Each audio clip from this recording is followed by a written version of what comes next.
Hello, everyone. I'm Mirella, and I'm the Senior Business Development Manager for beer at WSET. I am coming to you from Toronto, Ontario, Canada. And I am delighted to welcome you to this webinar, which is run by WSET. WSET is the world's leading provider of qualifications and courses in wine, spirits, sake, and beer, and has over 50 years experience in designing and delivering education to help both wine professionals and consumer enthusiasts learn more about wine, spirits, sake, and beer.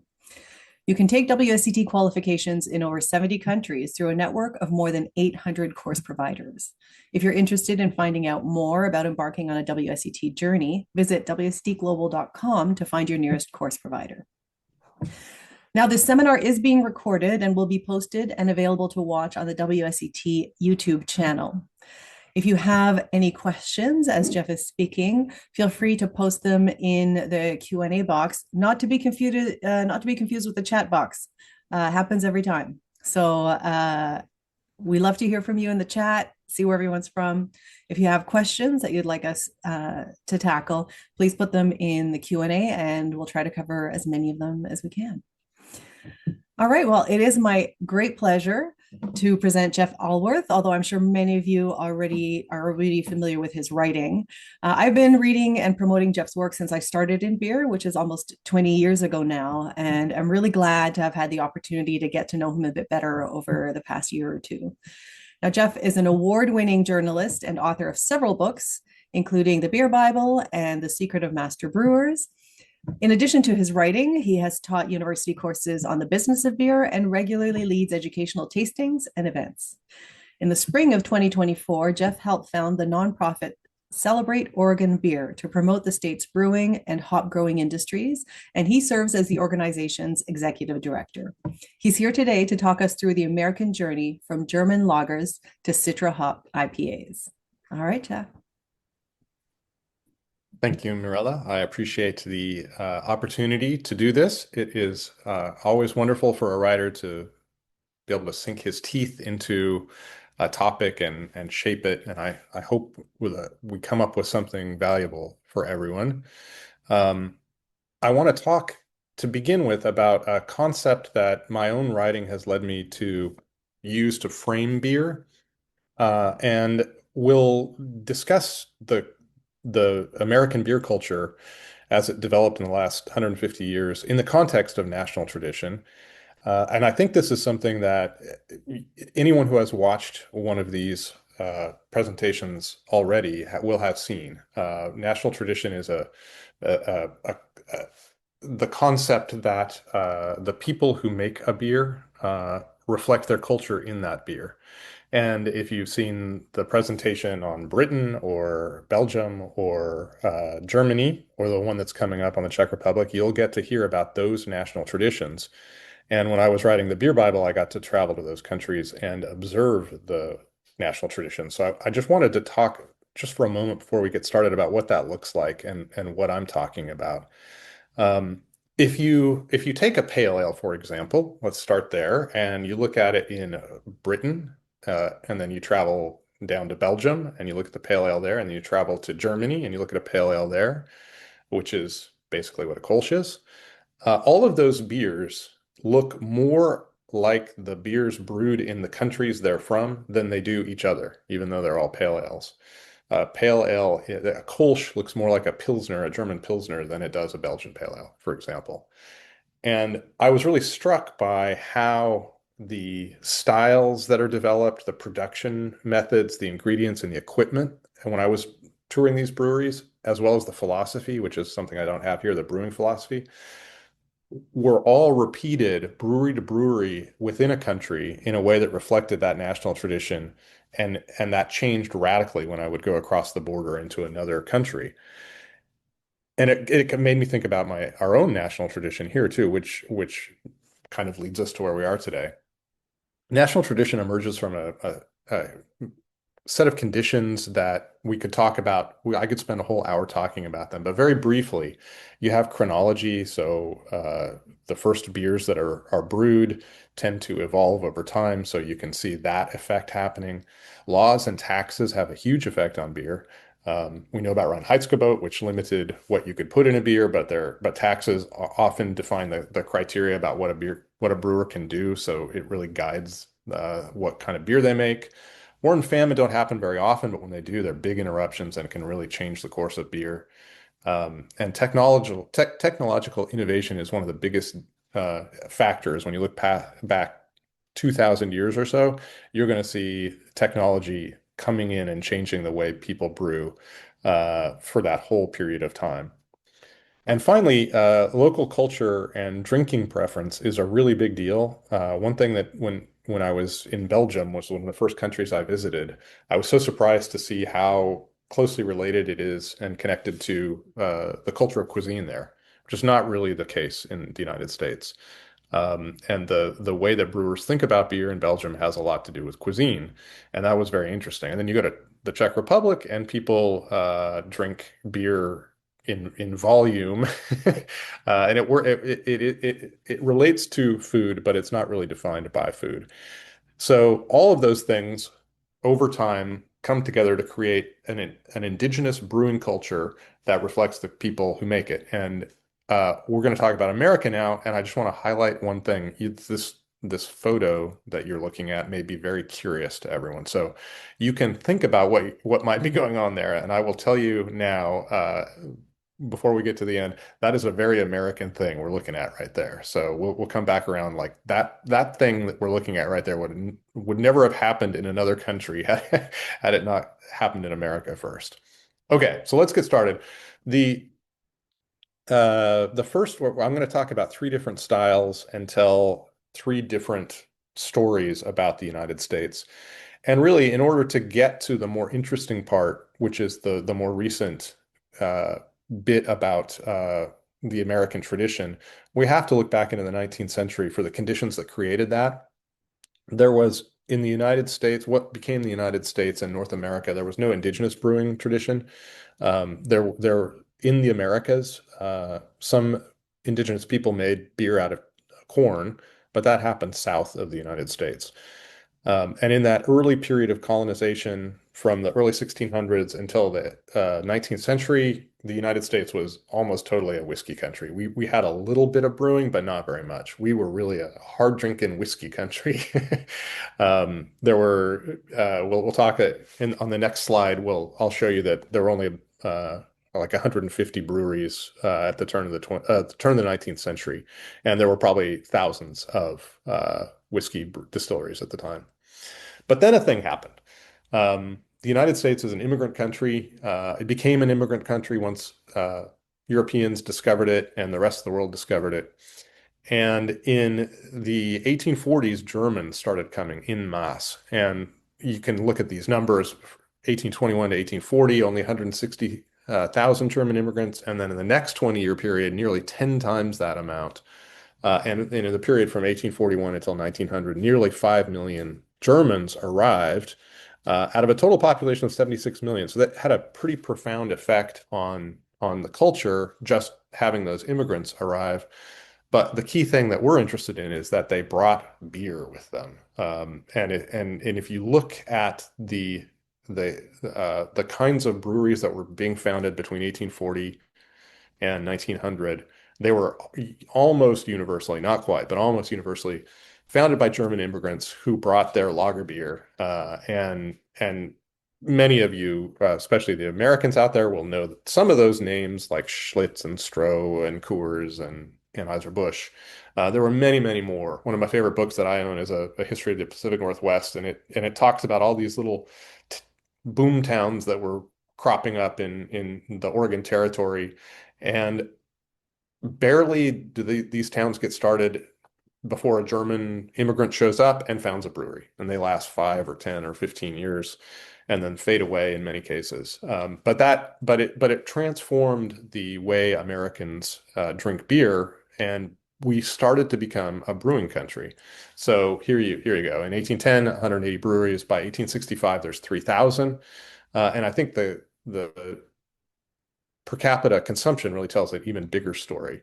More than fourfold increase between the 1840s and 1900. We really didn't drink beer before the Germans came, and then we became a pretty good beer drinking country. The thing that is really interesting, if there's anything about this period of time that looks peculiarly American, it's that in the early part of that immigration wave, the Germans brought with them Dunkellager, dark lagers, and that was great. They could brew those well here. American six-row barley made a fine lager, it was fine as long as it was brown. But then in 1842, as I noted here, Pilsner was brewed in Bohemia. 1841, Vienna lager. So pale lagers come along. And they are these gorgeous, supposed to be clear beers. And when those Germans start to try to brew those as pale lagers instead of brown lagers, they're really chunky and gross looking. And it turns out the six-row barley is really terrible for that. So they had to adapt. This is one of those things that we talk about when we talk about national tradition. How do you get a pale lager if you have really chunky protein-rich barley? Well, you add corn and rice. And that thins out the amount of protein. It becomes really clear and beautiful, and now you can sell your wonderful pale lagers to people, and they love it.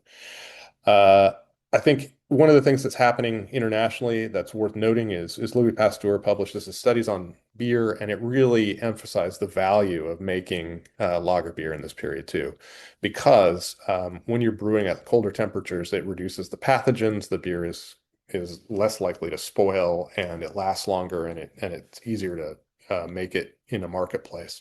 So that's affecting everybody in the world. It's affecting brewers in the United States as well. When the Germans come, they bring a lager brewing tradition to the United States. The big thing that happens in the United States that really changes the course of beer in a substantial way is Prohibition. So this is one of those laws. We talked about how laws can intercede and really affect beer. Prohibition completely stopped all alcohol production from 1920 to 1933, but actually the temperance movement had already started to diminish that beforehand. My own home state of Oregon passed a prohibition law in 1916, so we already had prohibition. You were seeing that happen around the country. So by the time Prohibition starts, there's already fewer breweries, 1,500. Only about half of those survive Prohibition, and then you start to see consolidation in the 20th century happen, and it happens pretty radically. So that by 1980, which is really the period when craft brewing starts, we have just 100 breweries in the country, and you can see from these stats below that the consolidation is so profound that by 1980, the top five largest breweries made 75% of all the beer sold in the United States. This photo is a photo of the Coors brewing plant in Golden, Colorado. It is the single largest plant on the planet. And I think it could produce something like 20 million barrels of beer a year. So by 1980, every beer in the United States basically being sold, there were a couple of weird outliers like Ballantine, but mostly they were all pale lagers. That is the context for what comes next. So when we talk about what is one of the most important beers being made in America, well, it's the same kind of beer that's being made everywhere in the world. It's an American lager that is made with adjunct, low hop character. One characteristic I think in the United States is if you do a blind tasting of these beers, you'll find out that they have a really fruity note, which is interesting. We think of lagers as not having a lot of esters and fruity flavors, but in blind tastings, this turns out to be one of the most characteristic flavors in an American lager. When you look at mass market lagers in other countries, they're not nearly as fruity. So that's an interesting kind of curiosity. Of course, in the 20th century, industrial processes changed the way beer was brewed. They could be brewed in those giant plants like the Coors one, and they use high gravity brewing and other techniques, mash filters, to streamline and improve efficiencies. In the 1970s, beers made with enzymes created the light beer phenomenon. And right now in the United States, All the best-selling beers are light beers, not even just regular American lagers, but light lagers. So these are 4% beers with almost no character. They are so close to water. They're not really not very interesting. Um, and some of you, they're extremely well made. I don't want to criticize them in terms of their quality. I think the quality of these beers is sometimes unsurpassed anywhere in the world. But in terms of the gastronomic character, not so interesting. So, what happens in uh, the 1970s? Big stuff in the United States. We have, uh, following World War II, this industrial food fascination. So what we saw with Prohibition and beer is actually not limited to beer. It's a phenomenon that happens across all foods and beverages. There was a kind of food science gee whiz quality, and maybe this happened in other countries. I can't imagine it happened as profoundly as it happened in the United States. I was raised in the 1970s, and we had stuff like Velveeta, which is a shelf-stable cheese food. You would not go to the refrigerated counter. You would go to the just like the shelf to buy this thing, and you could your vegetables came in cans on the freezer shelf. Tiny little anemic fresh vegetable and fruit section.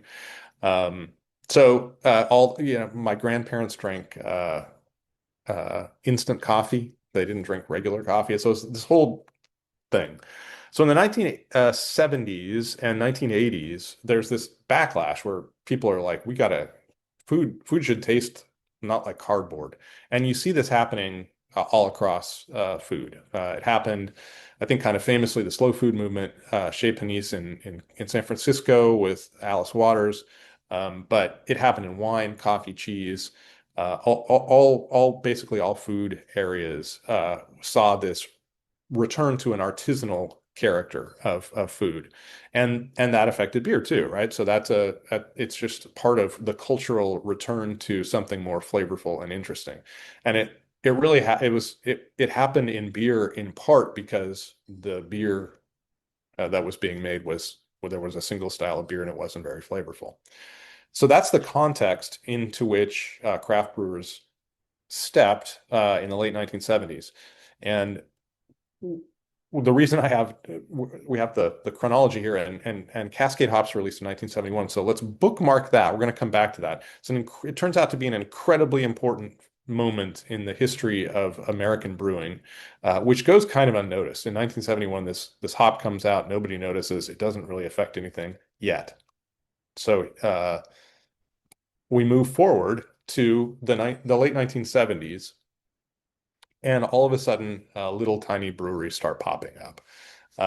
This was, to begin with, a phenomenon on the West Coast. And I think if you're not familiar with the United States, we could unpack that just a tiny bit. The West Coast is where the European settlers landed on the East Coast, and then they started moving west over the course of centuries. And the people who moved west tended to be the people who were kind of risk takers and pioneers. And so we self-selected for the West Coast this group of entrepreneurs, which you see really pretty distinctly right now in the tech sector in San Francisco. But you see a lot of the stuff that happens in the United States will start on the West Coast and then move backwards. And that happened here in California, New Albion, DeBacker, and Sierra Nevada, which the first two you may not have heard of. Sierra Nevada, you certainly have heard of. Boulder Brewing started in Colorado in the 1970s, and it only made it. It made it up until just a few years ago, and it finally folded. And in my home state of Oregon, Cartwright opened up in the 1970s, and it actually didn't make it very long at all, maybe 3 or 4 years before it died. It was, by all accounts, the old timers around here said it was pretty bad beer. So, but it was a first experiment. Um, so now we have to consider that Cascade hop. That's sort of I think one of the key things that happens here is these little breweries start making beer, and they want to make beer that's distinctive. They don't want to make, they want that it's a big part of their identity, and this is true of all the artisanal movements, to be not industrial. They want to make traditional beer that is full flavored and has the hand of the maker present in the profile. So most of these breweries are making British style beers. They're partly doing this because of the long relationship the United States has had with the UK. It's familiar to them. It's more familiar to them than other regions, but also it's pretty easy to make British style beer on small kits. So here in this photo, we have that's Ken Grossman, and I think it's Paul Camusi, his co-founder, but I don't actually, I've never seen a photo of Paul. So if that's him, I'm not sure. But that's definitely Ken Grossman shoveling out a mash tun in old dairy equipment. So that's what these breweries were using because nobody was making breweries, fabricating breweries that were small enough for these little breweries. So they were just cobbling them together with brewing equipment, with dairy equipment. And so they had to be pretty simple beers. So British beer, single infusion mashing. No, you don't have to have sophisticated refrigeration for lagering. It's quick. You can have it in the market pretty quick, which is great if you don't have any money. And so the early beers were things like pale ales, what we called amber ales, which were really a form of an English bitter, sort of an ESB, really. We made brown ales, we made porters. It was all straight from the British tradition. But one of the distinctive characteristics was these breweries were starting to use American hops, even at the start. And one of the most famous examples of that is Sierra Nevada's Pale Ale, which was made entirely with Cascade hops. Uh, this hop was originally grown by the USDA to replace imported noble hops from Hallertau and Saaz and places like that, because our local hops, we'd been growing hops in the United States for, well over 100 years at that point, but they were not great hops. The one that we grew it most commonly was called Cluster, and it was a really gave a rough bitterness, and it was kind of uh, it was pithy and rough and kind of there. The phrase in circulation at the time for American hops was cat pee. It had a really sharp note.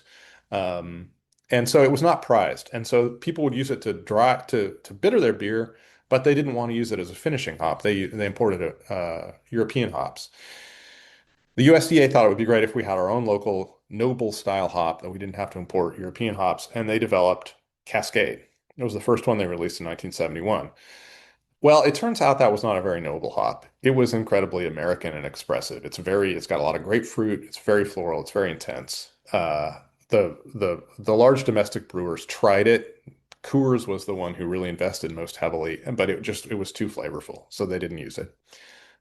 And it probably would have just gone away, completely faded. Excuse me. Except these little brewers, home brewers too. Home brewers loved it, and these little brewers loved it. Excuse me. So they used it to do the thing that big brewers weren't doing. They were giving it a lot of flavor. And you start to see beers like Sierra Nevada Pale Ale.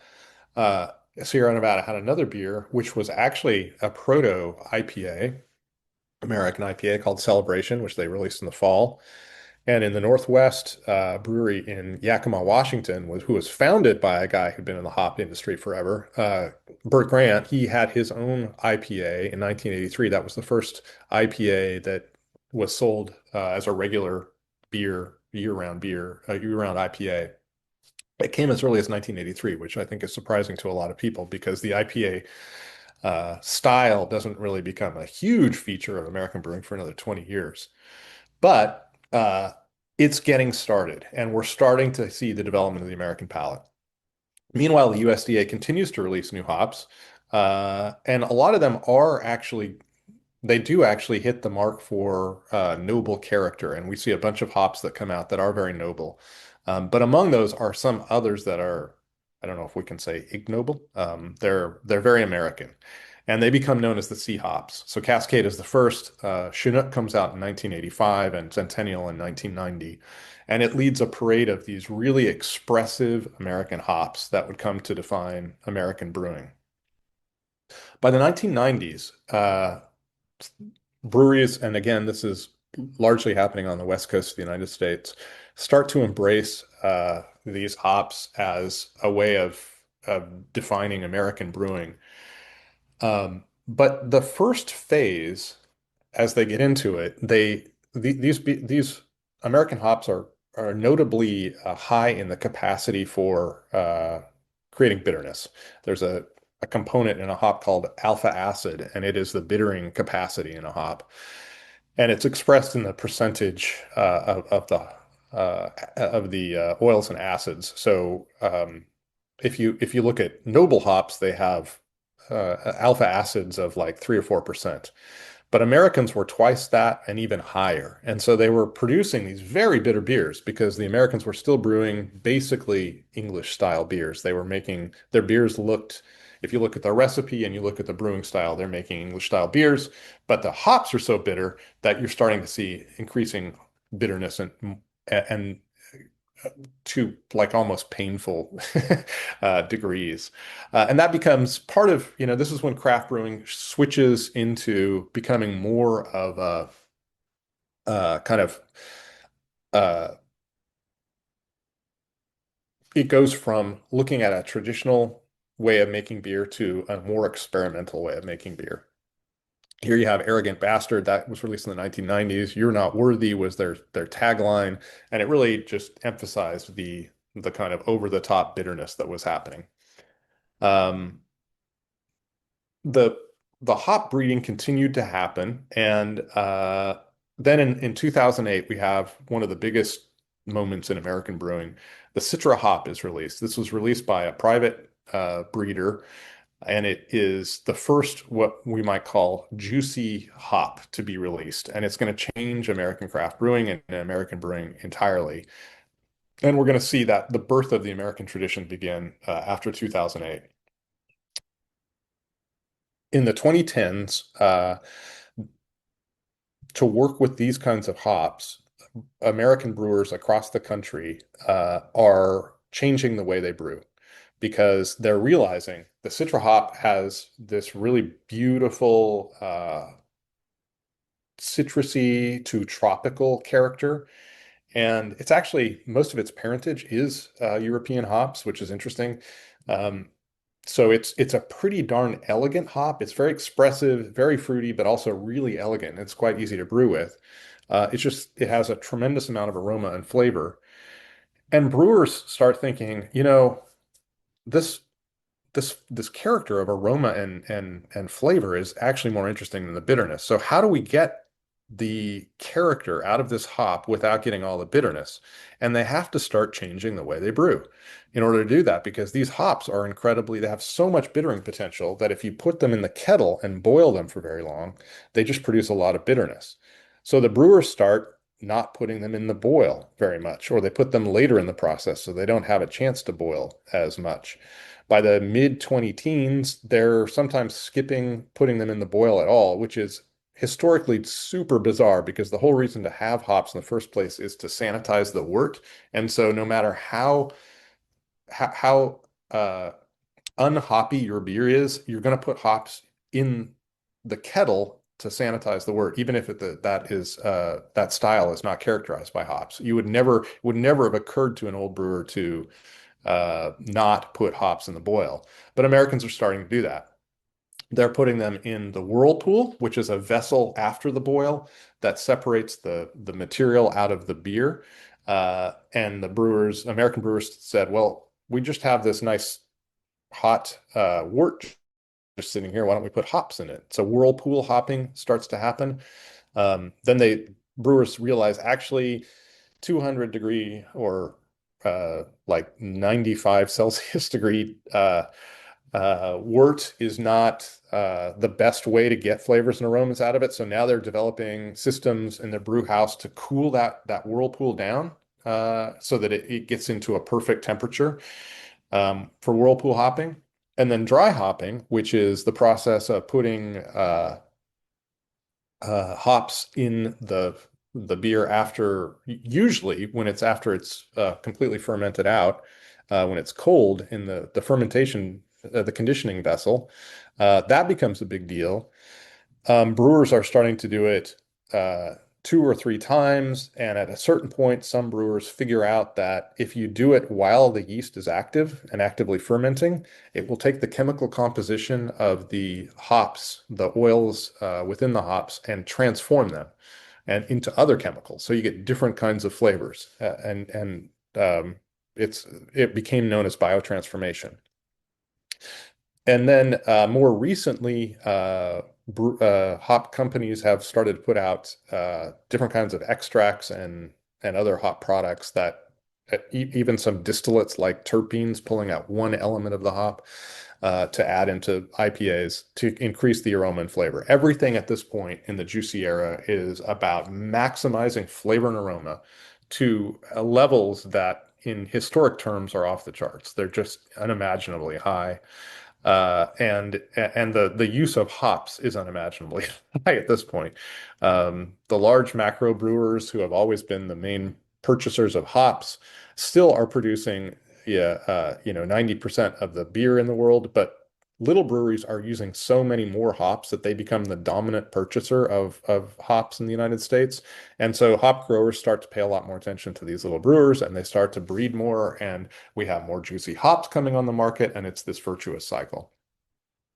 2014-ish, hazy IPAs arrive. I think probably everyone is kind of familiar with hazy IPAs. It is one of the expressions that we're going to find in what is becoming a style family, and one of the most prominent examples. It is slightly different than some of the other uh, uh, IPAs that we've had in the past because it looks different, but it's also got a much heavier mouthfeel. They use different grains to create a much heavier mouthfeel. A lot of times it's not attenuated as much, so it's much sweeter, a lot more sugar left in the beer to accentuate the fruity flavors of the hops.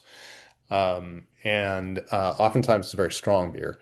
So it's one example, but the truth is, in 2015, I had the incredibly good fortune of getting to do a nationwide book tour. So I traveled to 26 cities around the country, and they were all in breweries. So I went to, I only, these were not in bookstores, they were all in breweries.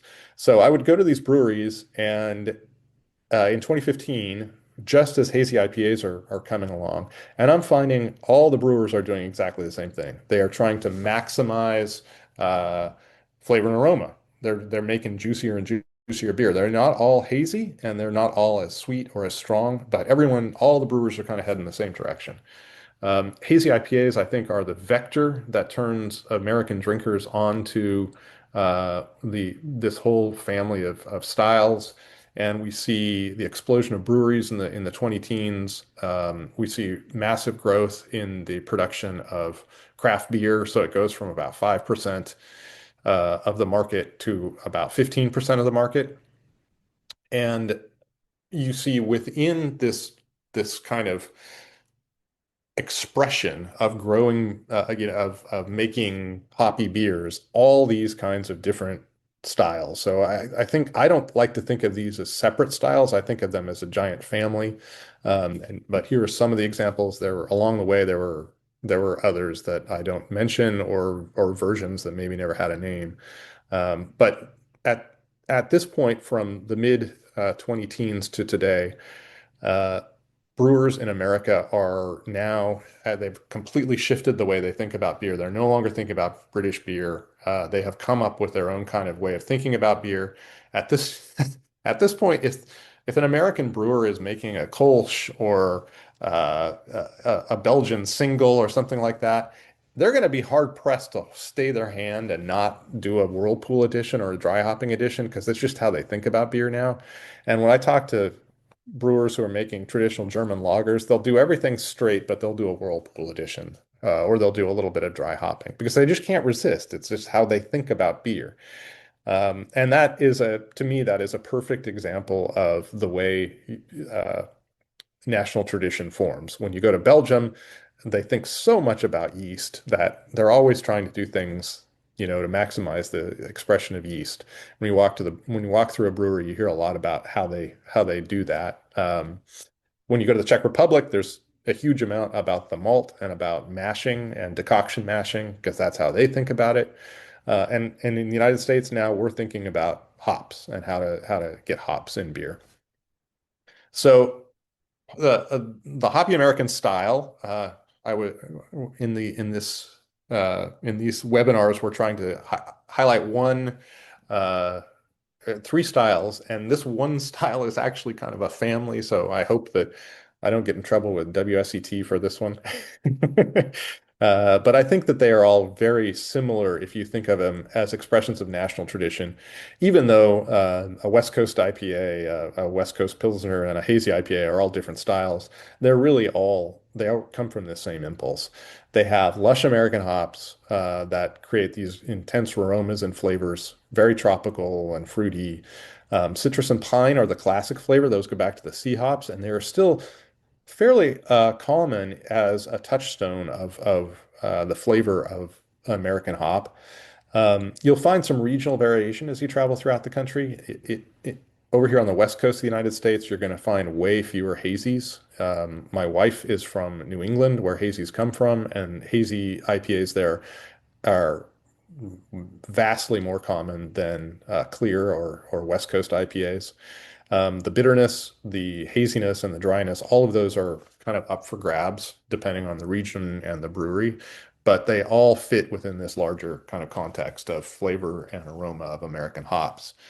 Um, as a national tradition, we look at this and it comes out of these locally bred and grown hops, and all the techniques to extract the flavor and aroma that I mentioned. We tend to like our beers a little bit stronger in the United States than in some countries. So even Sierra Nevada Pale Ale is going to be 5.5%, and that's considered a low alcohol or sessionable beer. The IPAs tend to be 6.5 to 7.5% before you even get into double IPAs and all that. So um, that's a kind of a big factor of American production. I don't know why I capitalized hop products. That's terrible. Hop should not be capitalized there. Sorry, everyone. And then finally, I'll just mention that one of the things that's really amusing to me is Citra and a Mosaic are this hop combination that you see in so many different uh, IPAs, whether they're hazy or not. And it's almost becoming its own kind of marker of national tradition. When you go to the Czech Republic, you're gonna taste Saaz hops a lot. When you go to the UK and you have a traditional bitter, you're gonna find the taste of East Kent Golding. In Germany, you're gonna have a lot of the Hallertau style noble hops or their more modern derivations. Here in the United States, the Citra and Mosaic has really become kind of a marker of style. So you'll see that everywhere. And that's the national tradition that was born. We have one more style to talk about. I noticed that there's some comments here. Do we have questions, Mirella, that I should be answering before we go on? Not that I've seen so far. There's a lot of stimulating conversation in the chat, but no one's popped anything in the All Q&A. right. So I'm used to people disagreeing with me on my various articles and blogs. So I trust that we have some people there offering some objections, and I hope to hear from you later. I love critiques. So we'll have about 10 minutes at the end for questions. So save those thoughts. The last thing we're going to talk about is barrel-aged stout. This is another American expression. American craft brewing is a broad category, and a lot of the stuff Americans make are styles from other countries. But we have developed our own idiom and brewing style beyond just IPAs and hoppy beers. And this is a really good example of something that could only happen in the United States. And it's because of bourbon barrels. In the United States, bourbon is a product. It's a whiskey that's brewed with really strict legal parameters. And the most important one of those is that bourbon barrels can only be used once. So the entire bourbon industry, they age their whiskey in barrels, new charred American oak, and they're in there for, however long they're in there, depending on the distillery. And then they have to get rid of those barrels. And the Scottish distillers have been the main beneficiary of this weird law because they buy those barrels on the cheap because America just produces so many barrels that they can't use. They've got to go somewhere that they've always been really cheap, and they've gone elsewhere. Uh, oh, and I should say the context of that is the more brewers understood about microbiology, the more they got away from wood because no matter how much you clean wood or how good your pitching is inside wood, it still is a vector for bacteria and infection. And so steel is just much safer. So basically, by the mid of the 20th century, except for a few weird styles like lambics, wood is no longer used. So along comes the American craft brewing tradition, and some interest returns to using wood and some of these old traditional styles. And we actually, before barrel aged stout comes along, there are other breweries who experiment with bourbon barrels, but they're not really they don't really land in the way that stout did. And we have this kind of famous incident where Goose Island's master brewer Greg Hall had an event he's from Chicago. Goose Island's in Chicago in the center of the country. It's very near Indiana, and there was an event over the state line in Indiana with Jim Beam's master distiller Booker No, and I think probably a cigar maker might have been there. I don't know. That part of the story is sort of lost. But Greg, who was a great raconteur, and Booker No, who was a great raconteur, were sitting around holding forth about their amazing products. And the two cook up an idea. Why don't we send you, Booker No says, why don't we send you some of our barrels and you can put some beer in there? And Greg thinks that's a great idea. And he thinks about what beer would be inflected well by bourbon. And he comes up with an imperial stout. And this is really the key. It's such a beautiful style to put in bourbon because the flavors of the chocolatey, uh, roasty flavors that you have in an imperial stout, the sweetness, the fullness works so well with the butterscotch and the vanilla and the booziness that comes out of bourbon. So it's this match made in heaven. Greg brews up a batch that if you go to the Goose Island website, you can read all about it. It's sort of a famous incident. And gets some attention, and everyone else thinks that's a great idea. And so by the time the 2000s come along, this has become a bona fide kind of style. And people drink, it's a specialty style. It's not the kind of beer you go down to the pub and drink 3 or 4 pints of. So it's not a huge, not there's not a tremendous amount of volume, but a good many breweries make it. I haven't done a survey, but I would guess more than half of the breweries out there are making uh, bourbon barrel aged stout by let's say the mid 2000s. As it evolves, brewers start adding coffee, vanilla, chocolate, and spices, and just to sort of accentuate those flavor notes. And then as that goes along, we have the emergence of pastry stouts, which are even more heavily flavored. They have even denser bodies. They are flavored with even more crazy stuff. And you're starting to get brewers are starting to create beers that taste like pastries or desserts. So that's where the style name comes from. All the while, you still have all of the different kinds. These don't replace the earlier versions of barrel aged stouts. They just become an additional uh, expression of barrel aged stout. And I think the reason I wanted to bring this style up, is because it really charts the way that American craft brewing has changed. It starts out focused very much on tradition and trying to master traditional beer styles, and then it shifts into this experimental mode. And American craft beer has really been marked by both of these impulses, and they still are. If you walk into an American craft brewery now, you're going to see a Czech Politamave on the menu, but you're also going to see a smoothie sour, right? So you're going to see these two things happening, and from the 1990s on, Americans did develop. They worked with a lot of different uh, ingredients, processes, um, wood. We talked all about the hop experimentation, and the barrel-aged stout is really just a classic example of what has come out of that, which is really, I think, particularly American. Now the brewing process, national tradition, you expect process to change, and now it has. Many of the brewers will boil these things for 10 hours. They've figured out new ways of adding flavors at different points in the brewing process, particular to whatever they're adding. They're working with the distillers to come up with to come up with bourbons that will fit perfectly with their styles of beer that they're trying to make, and they're blending. So the big thing was they learned that each barrel is going to produce slightly different flavors. So if you blend them, you get a more harmonious flavor. And we end up with barrel-aged stout as one of these classic American beers.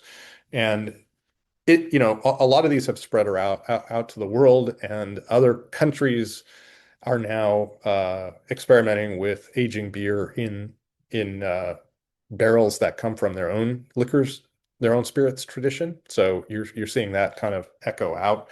But this is just a good example of how American craft brewing has developed. So let's just kind of, before we go into the final little bit where we have questions, let's talk about what the American beer market looks like today, because there's one little piece here that I think is important to understand. So here's sort of an overview of what it looks like. You'll hear that we have almost 10,000 breweries in the United States. That's actually not accurate. At Celebrate Oregon Beer, I created a catalog of all the breweries in Oregon, and I found that there's so much change in breweries come and go, and it's really hard for the Brewers Association, who gives the number of 10,000 breweries, to keep up with all of them, and it's actually a little bit inflated. There's probably about 7,500 breweries, if I had to guesstimate, which is still a huge amount of breweries. That's like we got down to 100 in 1980, so now we have 7,500. It's pretty amazing. 175 million barrels are made in the U.S. More than 200 million are sold because imported beer has become a big deal, especially Mexican imports. That number has not really shifted since around 1990. It's been around a 200 million barrel market in the United States for 40 years, and what that means is the country continues to get bigger. So that means that per capita consumption continues to decline. I can't really do the liter. I'm not going to be so good at the liter math here, but in 1990, I think it was like 28 gallons per capita, and now we're down to 19. So you can just see how quickly that's fallen. And now, what is that? I think the more important part to talk about is how that expresses itself culturally. The United States is not unique in having a large mass market uh, of light lagers, and I think many people have imagined that because when you combine domestic lagers and imports, you're talking about something like 85% of the beer sold in the United States is light lager. That craft beer hasn't had a, a nationwide effect, but that's actually not the way to think about it, because the most people, there's this thing called the Pareto curve, which is most people who there's a small amount of people who do most of the stuff, and this fits in a lot of different realms. But in beer, you have a few people drinking most of the beer, and it's like 10% of the people drink 80% of the beer in the United States. Those heavy drinkers, drink domestic lager or maybe imports. They drink the light lager. When you look at the entire population of people who drink beer in the United States, it's the United States. In the United States, about 2/3 of adults drink beer. Most of those or two-thirds of the adults drink alcohol, and more than half of drinkers drink beer. Most of those drinkers drink craft beer. And you can tell that this is true because if you walk into any restaurant or bar today in the United States, you're going to see a tap list. The handles will be largely, and in my home area, entirely craft beer, local beer. They'll mostly be IPAs, which frustrates a lot of Americans. They would like to have more diversity. Um, but you'll have a hard, it used to be when I first started my career as a writer, when you would walk in, you would see several handles of different domestic lagers. Now, if there's any domestic lager on tap at all, it's going to be one handle, and the other four or five or 10 or 20 handles are going to be some kind of craft beer. So I think this massive cultural shift has happened. Most Americans who drink beer drink craft beer at least part of the time. So IPA, the phrase IPA is now just dropped in casual conversation all throughout American culture. You see it on TVs and in advertisements, and just like it's become part of our culture. And so I think, like many countries, you have on the one hand the mass market beer, and then you have the kind of characteristic cultural expression on the other hand. Uh, and these two bleed together a lot more than people imagine. But IPA really has become the national, or the family of IPAs. It has really become the national brewing tradition in the United States. And that beer is enjoyed, or craft beer at least is enjoyed by most American drinkers, which is, if you go back to the late 1970s, we're talking about nearly 50 years ago, a pretty miraculous transition. And the emergence of IPAs from nothing to what they are now is really one of those characteristic hallmarks of our era in brewing, even internationally. And so it's getting to watch a national tradition being born is super cool, and I was so fortunate to have witnessed that, and I think it's one of the really interesting stories in beer in the 21st century. So I think Oh, yeah. One last slide. Basically just repeats what I said. Um, and I think I'll just leave this slide up here. We have the thank you, which we'll come to in a bit, but I'll do that right before the end of the session. But you can read this as we go along. If I can definitely take questions if you have them now. Fantastic. Well, thank you so much, uh, Jeff, for this.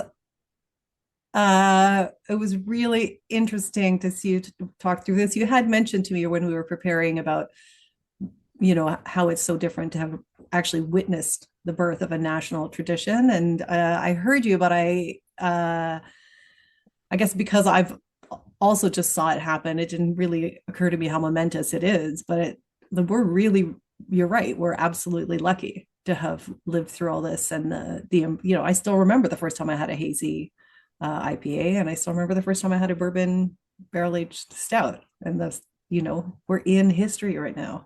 Right. That's pretty cool. You're getting a lot of applause. I don't know if you can see it on your end there. I Uh, can. Thank you, everybody. there are a few questions here. Would you rather go into the Q&A and answer them, or would you like me to read them to you? I've got them in front of me. If you could read them to me, it would save time, I think, instead of me All right. scrolling through. Yes, and if anyone has any additional questions, feel free to keep typing in. But this question came up more recently, but it's about an earlier part of your talk and about whiskey being more popular in the old days. And the question is around, do you think it's because it was stronger and it could travel well, and it was concentrated and like it could carry more of a punch while still being easy to transport, or Yes. I think the traveling piece is not as much of a component, but the strength is definitely a component. There's a book about American drinking, by Daniel Okrent, and I'm not going to remember the name of it, but it charts some of this history and details what an alcoholic country the America was before the Germans got here. I mean, He talks about how there would be grog time, and at like 11 o'clock in the morning, they would ring a bell. This is like a New England thing, and people would boil out of their workplace and start slugging back whiskey. And it was crazy. The volume of drink that people consumed was crazy. So yeah, I think that's the answer to that. Yeah, it's prohibition sounds a little extreme, but there is a reason uh, that Last movement started. Last Call. That book is called Last Call. Highly recommended. Nice. Another question here for those of us working in the American beer industry, do you see non-alcoholic beers or alternative alcoholic drinks such as THC drinks taking a significant market share or becoming the next quote unquote national tradition? I don't. I've been a little bit of a skeptic about non-alcoholic beer. I feel like it's the buzz it's generated is not matched by the actual consumption. We'll see in countries like Germany, it's 10% of the market, so there is a thought that it could become a substantial growth area, but I shouldn't guess about the future, but so far we haven't seen the kind of growth that mirrors the kind of buzz around it. In terms of cannabis, it's an interesting thing. I think that cannabis is a danger, but I don't think it's as big a danger as some other people do. I live in Oregon. Oregon, Colorado, and California and Washington. These are four of the most important brewing states in America, and they're still quite healthy in terms of the beer culture. Certainly, Oregon is incredibly healthy with its beer culture. Oregon and Washington. These are also the four states most associated with cannabis. They were the four states that had early cannabis programs, all over a decade old now, and it has not decimated the industries here. So I am skeptical that it will end beer. Beer has had quite a run, something like 10,000 years, and I think it's still got legs. I agree. I agree. So a more specific question here, asking if you're familiar with Boulder Brewing Company's Hazed and Infused that came out around 2009, Mhm. which this participant feels was ahead of its time as a literally hazy hoppy ale, but hasn't seen around in a while. David Zuckerman is the creator of that beer. He's at Boulder. He was the head brewer of Boulder Brewing. I went to college with that guy, so I will endorse that. He got his start at Bridgeport Brewing here in Portland, Oregon, and that was an awesome beer. And I totally agree. I think it was an early. I think there are examples of early beers that at Bridgeport. It was after David's time, but. There was a beer just called Bridgeport IPA, which, if you look at photos of that, it was released in 1996. It's quite hazy. It's not opaque like the hazy IPAs today. It was made with incredible amounts of whirlpool hops. It was made with a British yeast strain to goose the fruitiness, and it looks like a real. To me, it looks totally like a proto hazy, and that was in 1996. So there are examples out there of uh, predecessors of these beers that would come along in the mid-teens for sure.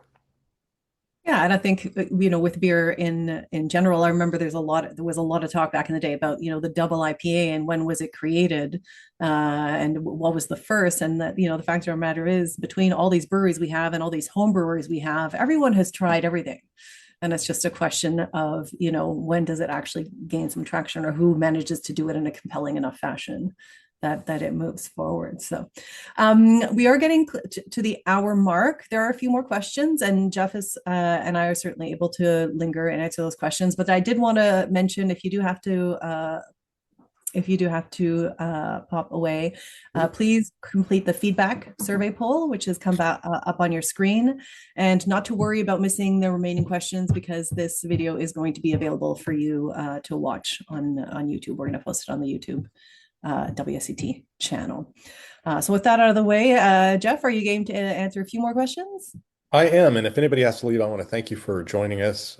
It's great to have a conversation with folks, and it's wonderful to see your questions pop up and all the emojis come up. And if you want to contact me for any reason, there's my email. You can find me online pretty easily too. But thank you for joining us. Yes, thank you for joining us. All right, next question. How do you see an American lager brewing tradition developing outside the limitations of European beer styles or the imitations of European beer styles? Oh man, this is an awesome question. This is one of my favorite questions. I'm really excited about this prospect. It's something that I've been curious about for a decade, probably. How does America do? One thing I didn't mention in the IPA section is that IPA is clearly it's a British style. It was originally a British style, and it is the beer that Americans make bears no resemblance except for the name to that British style. And I wonder, what will Americans do with lager beer, even if they're still calling these beers Pilsners or Helles or something? How will these beers change as Americans start to tinker with them? And now in the United States, for the first time, we're seeing real traction in the craft sector with lager beer. I think that we're going to see something that looks like probably something like IPAs in that we're going to have American hops. We're starting to see breweries work with malt houses to create uh, the kinds of malts that work best with a more full flavored craft lager. Many of the malt houses make Pilsner malts that work best in domestic lagers. So RAR and Freem Brewing here in Oregon just released a new malt called To Thee, which is really designed for craft brewers. And I think you're going to see, so I think you're going to see the ingredients, kind of a classic marker of national tradition, and then you're going to start seeing these processes, right? So I think Americans are definitely going to whirlpool hop their lagers, and they're probably going to dry hop their lagers, and they may not be they may not have the palate of an IPA, but I think that they will have a depth and intensity of hopping that reflects the American interest in that. And one cool thing that we're seeing is we're starting to see hop breeders come out with lager hops, which are not those fruity, bright, tropical hops, but more herbal and lager appropriate.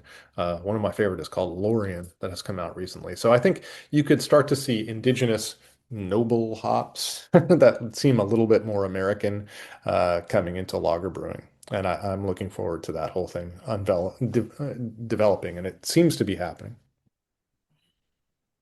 That's really interesting about those lager hops. I'm going to have to seek some of them out when I'm in Philly in April.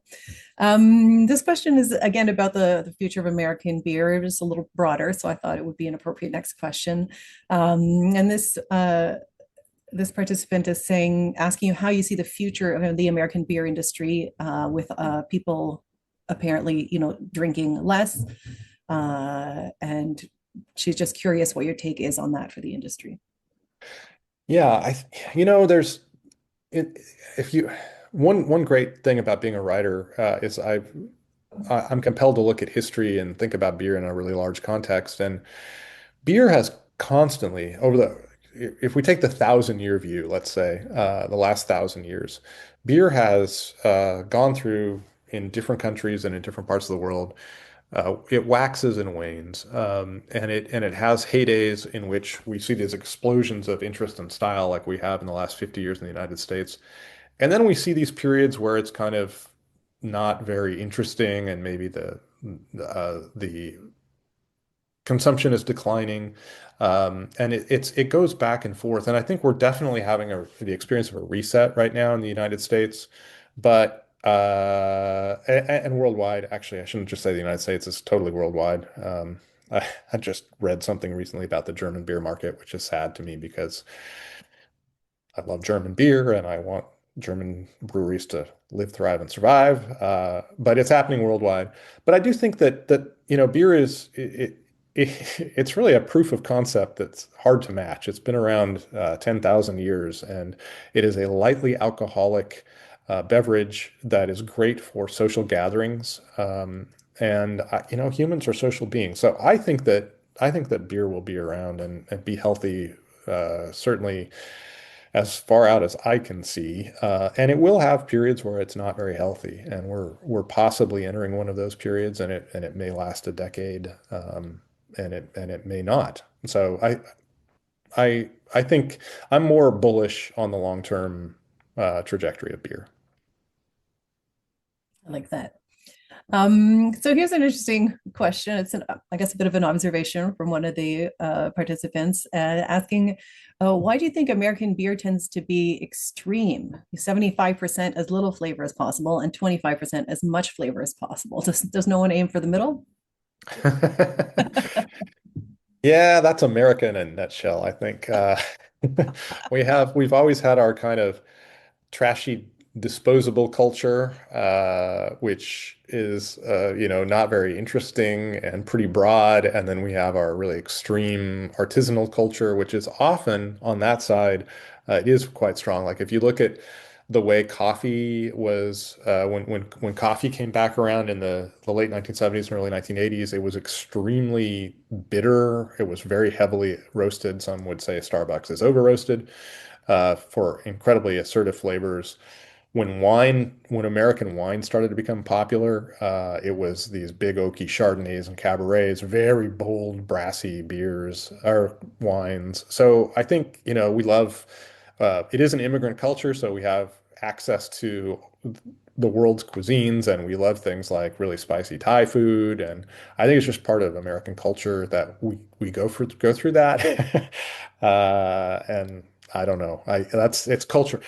Culture is so weird. Why do people in Cologne drink Kolsch, and a half an hour away in Dusseldorf they don't drink Kolsch but they drink alt beer, and they would never consider drinking a Kolsch, and vice versa. Like that is a riddle I've never been able to describe. I don't know why it happens. Culture is just weird. I've been informed we can only have one more question, and there's more than one here. I'm gonna ask two, so we'll try Okay. to keep it I'll go succinct. quick. So this is about home brewing in the US. So this person is asking, that it seems that it was so strong decades ago, and it clearly helped fuel the craft beer industry. But recently, there's been a closure of many local homebrew shops, and equipment's being sold. And homebrew seems to have really declined. So the question is, do you think this is the case? And how is that going to affect the craft beer industry going forward?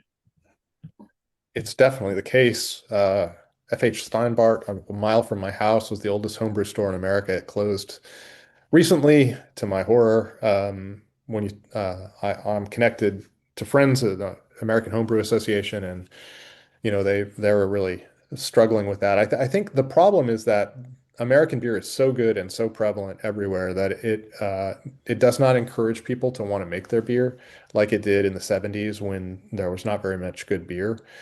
And I think the challenge is teaching people that the making of beer is its own joy, not the product. We need to really emphasize that making beer, like making bread, you can buy great bread everywhere in the United States, but people still make bread, and it's because the process of making your own bread is awesome. And the process of making your own beer, you learn a lot about it. It's really fun. You will for years make beer inferior to the stuff you can buy at the grocery store, and yet it's incredibly fun and valuable to do. So I hope we get back to that side of home brewing. I've been home brewing for a long time. I make bad beer.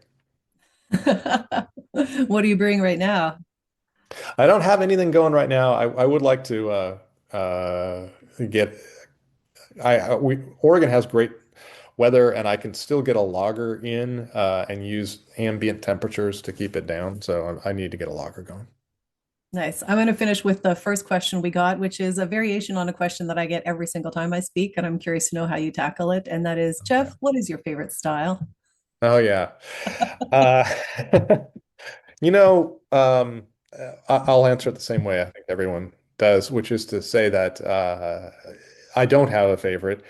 And but I'll add to that and say that the reason I don't have a favorite is because I've had the extremely fortunate life to be able to travel around the world and go to places where they make every style of beer.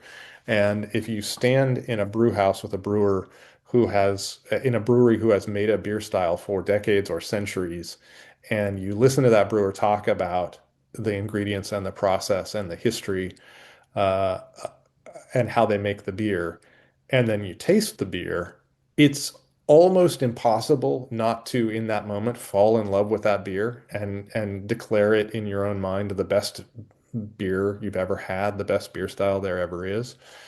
And so for me, when I think about what my favorite is, my mind explodes as I think about all those experiences and all those, and I feel it feels almost like a betrayal to select any one of those, which would eliminate so many of the others. I just got back from the Czech Republic and I drank a tremendous amount of Pilsner, and also some Czech dark lagers. Winter's a good time for that. And I could have drunk those alone for the rest of my life. If I were exiled to the Czech Republic, I would never spend a minute worrying about what I had to drink. And yet that could the same would be true if I were in Belgium or any other place. So I love all beer, and except one. And I think that we should all acknowledge that black IPA is terrible and no one should ever make it. Oh, you didn't. There's my hot take. You got to have one hot take going out. I was wondering why that wasn't on your IPA slide. That's so funny. Well, I don't think you answered that the same way as everyone else. That was a really compelling answer. Oh, And good. yeah, I want to thank everyone again for watching. Those who had additional questions, I'm very sorry we weren't able to answer them all, but there was a lot of enthusiasm, and that's great to see. And again, a reminder that the recording of the session will be available to watch on the WSET YouTube channel, where you can catch up on all of our previous events, including the Webinar Explorer series on the UK, Belgium, and Germany, which Jeff referred to earlier. The final webinar in this series, In the Land of Foam and Patience, is coming up on March 12th. And I see that the events team put in a link in the chat earlier if you wanted to register for that. Jeff, thank you so much for this. This has been fantastic. And for everyone watching, if you want to find out more about WSET and sign up for beer qualifications, visit our Where to Study page at wsetglobal.com. Thank you so much. Thank you, everybody.